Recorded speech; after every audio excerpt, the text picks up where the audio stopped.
aujourd'hui je vais te faire une vidéo que tu n'as absolument jamais vue sur internet. 32 faits sur moi. Alors pourquoi 32? Parce qu'aujourd'hui nous sommes le 18 juin et que j'ai eu la bonne idée de sortir tel un boulet de canon hors du ventre de ma mère il y a exactement 32 ans. Donc je te conseille de prendre un thé, un café, un marshmallow, un chocolat chaud, un whisky, tout ce que tu veux, ton plaid, ton chien, ton doudou, ton lit, ce que tu veux. Ça va être un peu long et je m'en excuse. Alors le premier fait sur moi est un cliché qu'il y a dessus, c'est je suis enfin une... C'est-à-dire que j'ai vraiment cassé le moule à la naissance. Je dis toujours ça en riant aux gens quand on me demande pourquoi j'ai pas de frères et sœurs, mais je suis en fait très sérieuse parce que derrière l'humour il y a un véritable problème. C'est-à-dire que ma mère a fait une pré-éclampsie, donc je te mettrai la définition en barre d'infos parce que là comme ça elle ne me revient pas. Et nous avons toutes les deux failli mourir à ma naissance. Oui, ça, le premier fait est très sympa, je suis désolée. Et quand ma maman a voulu faire un deuxième enfant parce que le rêve de mes parents c'était 2 enfants, et ben la connasse de service, et ben elle avait tout cassé parce qu'on a dit à sa mère qu'elle ne pourrait pas en avoir un deuxième, mais que mon père allait se retrouver tout seul à élever 2 enfants. Je vous jure que ça m'a beaucoup culpabilisée quand j'étais plus jeune. Maintenant je me rends compte que c'est pas ma faute et que je n'y suis pour rien, mais quand tu dis que tu aurais pu avoir un petit frère et sœur et qu'en fait c'est toi qui as tout cassé, tu te sens un peu mal quoi. Le deuxième fait sur moi est que je suis quelqu'un d'extrêmement maladroit.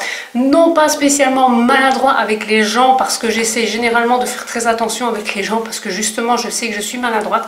Mais je suis très maladroite avec moi-même. Déjà j'ai un problème de canal carpien qui évolue tellement doucement qu'à mon avis le jour où on devra m'opérer j'aurai 120 ans donc je serai morte depuis longtemps. Donc je lâche tous les petits objets en fait. Mais vraiment je vais me faire des bleus, je vais me faire très mal, je vais me faire des coupures. Et puis je vais juste m'en rendre compte parce que oh tiens je prends ma douche et puis tiens j'ai un bleu là d'où il sort enfin voilà je suis quelqu'un vraiment d'hyper maladroit. C'est comme ça, je veux dire je peux te marcher sur les pieds sans faire exprès et je vais m'excuser pendant 10 minutes parce que voilà, mais je suis vraiment quelqu'un d'extrêmement maladroit. Le troisième fait est un fait qui est les défauts de ses qualités, c'est-à-dire que je suis quelqu'un qui n'est pas hypersensible à la douleur, donc je suis pas super douillette. Comme je vous dis, je me fais des bleus, je les sens pas, je me fais des coupures, je les sens pas. J'ai un dos de merde pour faire le boulot que je fais, c'est-à-dire que j'ai un méplat, donc c'est-à-dire qu'au lieu d'avoir une belle colonne bien arrondie comme tout le monde, non, Bibi, elle a le dessus juste avant les cervicales qui est plat. Donc ce qui fait que je me bloque excessivement vite les épaules, que je me bloque excessivement vite cette partie de la colonne vertébrale et que je le sens seulement genre 3 mois plus tard quand ça arrive à la première cervicale et que je sens ma sciatique. Ça a les avantages de ses inconvénients, c'est-à-dire que très clairement je vais aller plus loin que la plupart des gens quand j'ai mal. Je vais prendre moins d'antidouleurs. Si j'ai vraiment un problème et que je dois quand même aller travailler, parce que bien évidemment c'est bien connu, tu as toujours mal 5 minutes au moment où tu prends tes affaires pour aller bosser, hein, bon. J'utilise beaucoup la Golterie couchée qui est une huile essentielle qui est tout ce qui est pour les problèmes articulatoires qui me permet de rendre la douleur supportable, c'est-à-dire que je peux vivre mon quotidien mais qui en même temps me permet de toujours sentir la douleur. La douleur en fait c'est comme une espèce de warning de ton corps pour te dire écoute poto, si tu vas plus loin tu vas te faire des dégâts. Donc avec la Golterie couchée je sens quand je vais trop loin et que je ne dois pas aller plus loin. Maintenant je me suis cassé un orteil, j'ai fait une Japan Expo avec, donc autant vous dire que voilà quoi, je suis vraiment pas sensible à la douleur. Le quatrième point c'est je suis arachnophobe, ne me demandez pas d'où ça vient, je m'en rappelle pas. La seule chose que je peux vous dire c'est que je suis en voie de guérison entre guillemets, parce qu'au lieu d'écraser bêtement les araignées je les fous à la porte. Bon voilà, moi je ne les tue pas, mais je pense que s'il y a un dieu des araignées, il va me détester. Le cinquième point, c'est que j'ai le vertige. Alors c'est très con parce que c'est assez paradoxal. Je peux monter sur un tabouret et avoir très peur de monter dessus. Ou je peux, quand on a fait les rénovations de la maison, comme on a dû faire le crépi et le toit, il y avait vraiment tout le long de la façade et j'ai une maison fort en pointe, donc la façade, enfin pas la façade, mais j'ai une maison 4 façades, du coup il va dire celle qui donne sur le jardin. La pointe était très haut et là j'ai eu moins le vertige. Alors ce qui est assez marrant avec le vertige, c'est que j'ai pas peur de tomber et de me tuer. Non, j'ai peur de tomber et de me casser quelque chose et de me retrouver coincée à la maison sans travailler. Comme dirait ce cher Ron à Hermione, il serait temps que je revoie l'ordre de mes priorités. Le sixième point, c'est que je suis claustrophobe. Mais genre, je le suis devenue parce que pendant tout un temps, J'ai fait beaucoup de cauchemars où je mourais noyée, enfermée dans un cercueil, parce que je rampais dans un truc, je me suis retrouvée coincée, parce que je suis dans un jeu vidéo, ne me demandez pas pourquoi, je prends la place du petit bonhomme, et je me noie à la place du petit bonhomme, enfin je ne me demandais pas pourquoi, mais j'ai vraiment fait toute une série de cauchemars comme ça, extrêmement glauques et sympathiques. Alors en cherchant un petit peu sur internet, c'est parce qu'on se sent bloqué dans sa vie ou dans ses relations. Donc dans mon cas, c'était le moment où on faisait beaucoup les rénovations de la maison et disons que mes choix ne portant pas beaucoup, je me sentais un petit peu bloquée là-dedans. Maintenant ça va mieux, j'en fais beaucoup moins mal quand je suis dans des espaces confinés. Je suis une adepte du no bras, ça va faire maintenant presque 4 ans, donc oui je m'en accommode très bien, même pour le travail. De toute façon en dessous de mes blouses épaisses, franchement... je te défie de le voir, à moins de me foutre à poil. Pourquoi est-ce que j'aime ça? C'est pas un effet de mode, je n'aime pas du tout l'idée d'avoir mes soutiens-gorge qui me coupent l'épaule, parce que j'ai beau les prendre à ma taille. Mais le truc c'est que comme j'ai les épaules très sensibles, même si je le sens pas à la longue, je sens que ça tire. Du coup, je n'aime pas cette sensation que ça tire sur mes épaules. Donc du coup, en tant que no-bras, j'ai plus rien qui tire sur mes épaules. Donc c'est très chouette. En point numéro 8, je pense que je vais coincer à 10. J'ai passé le cap des 3 ans de cheveux rouges. Et ouais, ça fait déjà 3 ans que j'ai les cheveux rouges. Il y a 2 ans que je les ai coupés d'ailleurs, mais ça fait 3 ans que j'ai les cheveux rouges. Et je regrette pas du tout, franchement j'aime bien. C'est vraiment un beau rouge. J'ai beaucoup tâtonné pour trouver le rouge qui me plaisait, mais celui-là c'est vraiment le rouge que j'apprécie. Je suis absolument bordélique, mais genre vraiment, je me suis toujours dit un jour je vais faire un maison tour pour que les gens voient à quoi ressemble ma maison, et puis je me dis non je peux pas faire ça, les pauvres ils vont faire des crises cardiaques devant le bordel que j'ai chez moi. Et ce qui est hyper paradoxal, mais vraiment, c'est qu'au boulot, limite, je laisse même pas une miette de pain sur la table. Donc je fais mon travail, je ne suis pas chez moi, donc je ne veux pas qu'on pense qu'elles qui travaillent pour mon ASBL, elles sont comme ça, elles sont bordéliques, donc je veux vraiment que... Enfin voilà, je veux pas mettre en cause mon ASBL. Et du coup, c'est assez impressionnant quand je dois expliquer aux gens qu'en fait je suis pas du tout au travail comme je suis chez moi. J'ai horreur de faire mes courses. Alors du shopping, oui je veux bien, je suis comme toutes les filles, j'aime bien le shopping, voilà, remarque sexiste, un point. Mais vraiment faire les courses, aller dans les magasins, choisir les trucs, attendre à la caisse, ça me pèle de ouf. Vraiment, moi ce que je préfère c'est... D'ailleurs j'ai ma liste de courses, je connais les magasins par cœur, je prends ce dont j'ai besoin. De temps en temps je me rappelle que j'ai oublié de marquer un truc. Et de là, je file à la caisse, je prends la caisse où il y a le moins de monde et plus vite c'est fini, mieux je me porte. Je suis une très mauvaise perdante. Alors je me soigne, il y a des années c'était pire, maintenant ça va mieux, mais vraiment ça dépend comment je perds. Si je perds entre guillemets mais que j'ai eu l'occasion de jouer un petit peu, ça va. Si je me fais juste atomiser, je vais beaucoup moins bien le prendre parce que pour moi jouer en fait c'est pour le plaisir. Je sais qu'il y a des gens qui jouent pour la compétition. Moi, jouer, c'est une manière de se détendre. Le 12e point, c'est que je déteste totalement la télé-réalité. Genre les anges, Secret Story. Enfin, déjà, j'ai l'impression que mes neurones se suicident un à un. Alors, j'en ai déjà pas des masses, mais s'ils commencent à se suicider, je suis mal barrée. Et en plus, dans des émissions comme... Bienvenue chez nous, les reines du shopping, etc. Je trouve que les gens parfois sont d'une méchanceté gratuite. Vous allez me dire, ouais, bienvenue dans la vraie vie, je sais. Mais justement, comme je sais que la vraie vie est déjà comme ça, j'ai pas envie de voir ça sur internet. Des fois, je veux juste voir des gens avec des belles maisons, des belles robes, une belle ambiance. Et à la place, je vois des gens qui se crêpent le chignon et ça m'énerve. Enfin, je suis une très grande fan de manga. C'est Luc qui m'a contaminée sur ce point-là. On a plus de 500 bouquins, j'ai arrêté de compter après le 500e, à nous deux. On a plus de 500 bouquins, à nous deux. Pour nous, on a aussi des BD. J'apprécie de me plonger dans des histoires, dans des univers, etc. de me faire vivre en fait quelque chose que je n'aurais jamais. C'est clair que je ne suis pas une sorcière qui va aller battre un dragon, hein, bon, très clairement. Et pour basculer au point suivant, on est aussi des grands fans d'animés. Vraiment, on a je ne sais combien de coffrets, on a je ne sais combien de gigas sur l'ordinateur. Donc quand les gens me disent c'est quoi ta série préférée du moment, je dois me rappeler que les gens ils veulent m'entendre Game of Thrones et pas genre The Goblin Slayer. Entre parenthèses, si vous aimez pas le politiquement correct et que franchement des trucs uppercore ne vous gênent pas, cette série est aux petits oignons. C'est comme Berserk, c'est aux petits oignons aussi, mais il faut savoir accepter le côté gore du truc. Pour moi, j'ai plus de plaisir à regarder un bon animé qu'une série. Alors, je suis quelqu'un qui a vraiment besoin de ces 8 heures de sommeil, sinon je suis une loque, un zombie. Et pour un peu que tu me prends, parce que bon, ok, pas dormir mes 8 heures une nuit, ça va, 2 nuits, ça va, 3 nuits, ça va moins bien, 2 mois après, je deviens une personne totalement irascible, parce que je manque de sommeil et que j'en deviens presque agressive. Donc vraiment, si tu ne me mets pas mes 8 heures de sommeil, je peux être soit un zombie, soit te vider toute ta cafetière de café, ou alors me la foutre en intraveineuse pour réveiller mes neurones. Mais en vrai, si j'ai pas mes 8 heures de sommeil, eh ben, je sers à rien. Tadam! Dans la même veine, il faut savoir que je ne suis pas du matin. On m'a dit que la tendance s'inversait au fur et à mesure. Je vais avoir 32 ans, enfin j'ai 32 ans aujourd'hui en filmant cette vidéo. Je suis toujours pas du matin, j'arrive pas à être du matin. Vraiment, si je me lève trop tôt le matin, si tu m'obliges à mettre mon réveil à 6h30, moi je trouve que c'est genre un crime contre l'humanité. Il me faut 3 cafés pour me réveiller, je ne suis pas du matin. À l'inverse, je peux être très énergique, tu peux me faire milieu de matinée jusque tard le soir, tu peux me faire des nuits. Alors je suis Gémeaux, oui, étant né le 18 juin, tu t'en doutes, je suis aussi le signe astrologique que les gens n'aiment pas. Tout simplement parce que le Gémeaux a la sale réputation d'être un truc super versatile auquel on ne peut pas faire confiance. Une putain de girouette, très clairement, moi mon signe astrologique, c'est bon, je suis Gémeaux, merci, j'aurais pu être Taureau, Cancer, n'importe quoi, j'en ai absolument rien à cirer.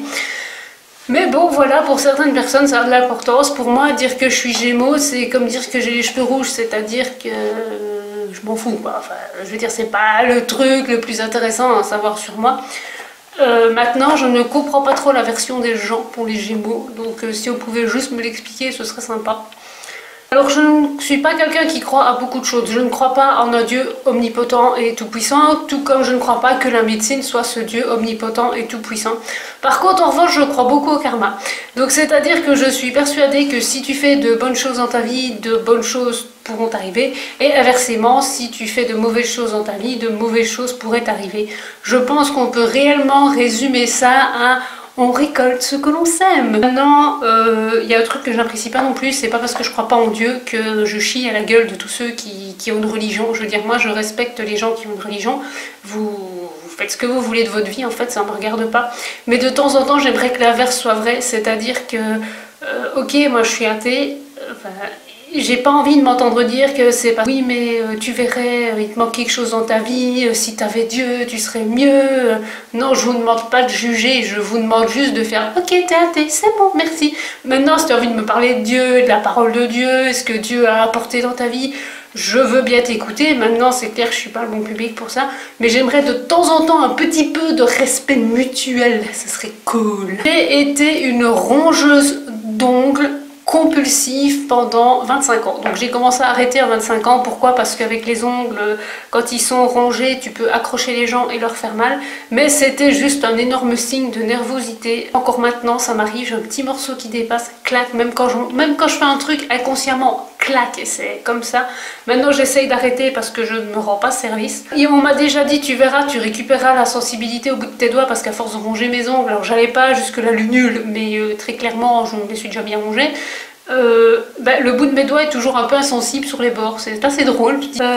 Je suis née le 18 juin, mais j'aurais pu tout à fait naître en août parce que je suis née prématurée de 2 mois. Et ouais, j'étais vraiment trop pressée d'arriver dans la vie en fait. Souvent, quand je rencontre des personnes, ma première impression est la bonne. Alors, généralement, je suis quelqu'un qui va dire « Écoute Carrie, c'est bon, on passe au-dessus, coup de pied au cul et on avance ».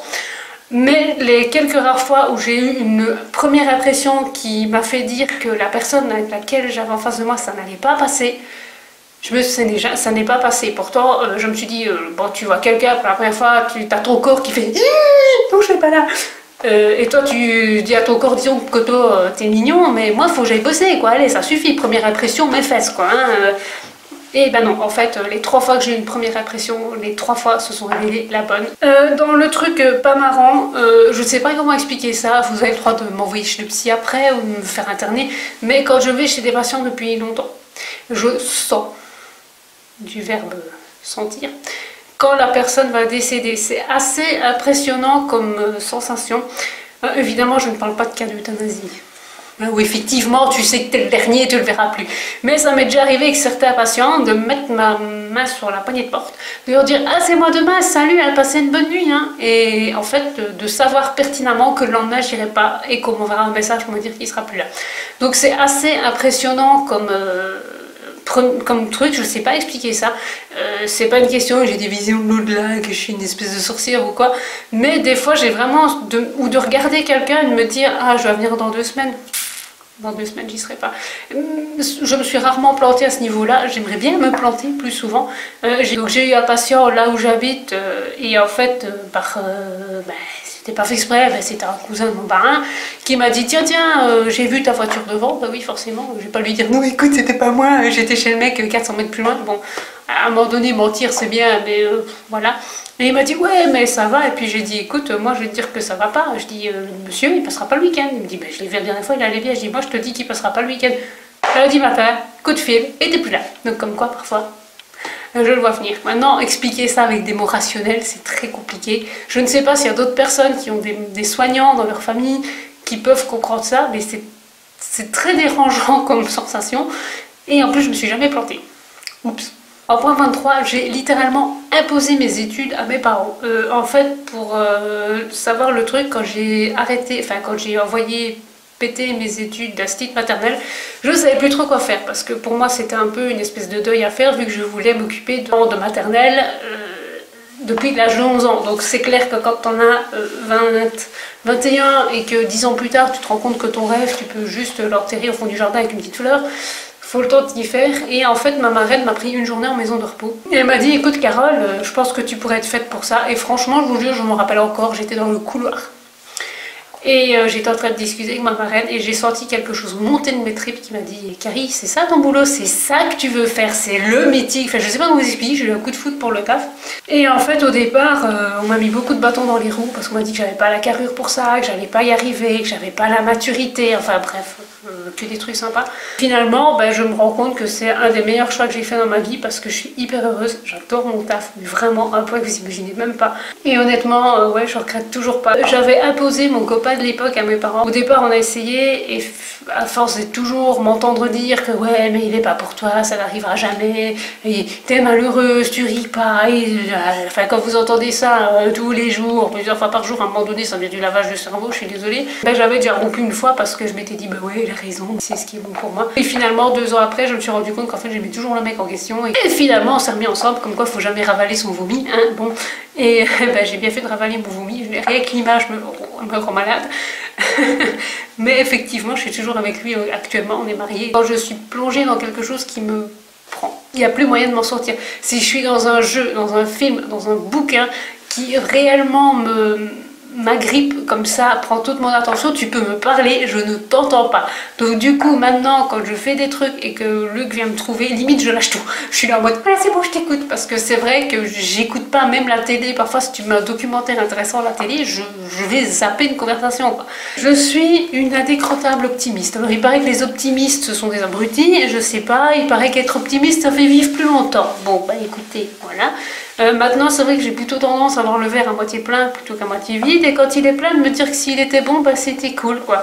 Je trouve que la vie a de merveilleux côtés. C'est un gros plat de merde auquel tu en bouffes tous les jours, mais d'un autre côté c'est quelque chose de merveilleux qui peut t'apporter de très belles choses. Moi je vois le monde, je vais pas dire avec des éléphants roses, mais c'est vrai que je vois la vie comme quelque chose qui vaut la peine d'être vécu. Maintenant, j'essaie toujours de trouver le positif dans une situation. Je suis quelqu'un qui déteste les films d'horreur à cause du poids plus haut, c'est-à-dire que comme j'ai tendance à trop m'impliquer dans ce que je regarde, les films d'horreur j'y arrive pas. Tu me fais regarder un film d'horreur ou un jeu d'horreur, je vais pas dormir pendant plusieurs nuits. J'ai une mémoire incroyablement sélective, mais genre c'est presque limite le poisson rouge pour certaines choses. C'est-à-dire que pour mon travail, je vais te retenir le moindre petit détail, le moindre petit truc, le moindre petit objet à sa place, le moindre truc. Mais alors, dans la vie de tous les jours, tu vas me donner une date, je vais oublier la date. Tu vas me dire qu'il faut faire un truc tel jour, je vais l'oublier. Je vous jure que je suis obligée d'avoir des post-it et un calendrier pour retenir ce que je dois faire, parce que il y a des fois je ne retiens pas, genre limite les dates d'anniversaire, je ne retiens pas les dates d'anniversaire. Si je retiens celle de mon mari quand même, et celle de mes parents parce qu'ils sont nés en 60, mais ça s'arrête là. Quand tu vois même les gens que j'écris sur mon calendrier, t'as l'âge à côté. Je sais pas, j'ai l'impression que j'ai une espèce d'ordinateur là et qu'il y a une bonne partie de la mémoire qui est liée au travail et puis que tout le reste, ah non, franchement, allez, on va pas se casser le cul à retenir quoi. Des fois c'est très gênant dans la vie de tous les jours, même jusqu'à des rendez-vous médicaux, des fois que si je ne les note pas, eh ben je n'y vais pas. Généralement quand je dois me rappeler de quelqu'un, j'ai un petit souci, c'est-à-dire que je me rappelle soit de la tête, soit du prénom. Après, il me faut un peu de travail pour me rappeler des deux. Mais même encore maintenant, avec certaines de mes collègues que je ne vois pas systématiquement tous les mois, parce que bon, on a 2 réunions, donc forcément, ben, je peux très bien aller à des réunions où certaines de mes collègues vont à l'autre, et donc du coup, ben, on ne se voit pas réellement. Et des fois, je suis là, genre tu te dis, putain, ça fait 7 ans que je suis là, je retiens toujours pas le prénom de tel collègue. Bon, elles ont fini par retenir le mien, on ne sait pas pourquoi. 31, vous pourrez le constater, je vais vous montrer mon carnet. J'ai une écriture pas trop dégueu. Le 32e point qui très clairement va foutre par terre les 31 autres. Je suis une véritable usine à gaz. J'ai des gros problèmes intestinaux liés depuis ma naissance. Et du coup, j'ai une tendance formidable à avoir beaucoup de vent. Le pire, c'est que bon, je sais me contrôler jusqu'à un certain point, mais à un moment donné, c'est plus possible. Merci, bouge pas. Bon bah désolé, c'était le petit fait par ma... Enfin, c'était le petit fait casse glamour. Cette vidéo est maintenant terminée, ça va faire une petite trentaine de minutes que je parle, donc ça va être un peu long, je m'excuse. Si tu as des points communs ou des trucs dans lesquels tu te retrouves, n'hésite pas à me laisser un petit commentaire, je réponds, hein, tu connais la chanson. Et du coup, je te souhaite une bonne soirée, j'espère que tu as passé un bon moment, que ça t'a diverti, et je te dis à la prochaine, la bise!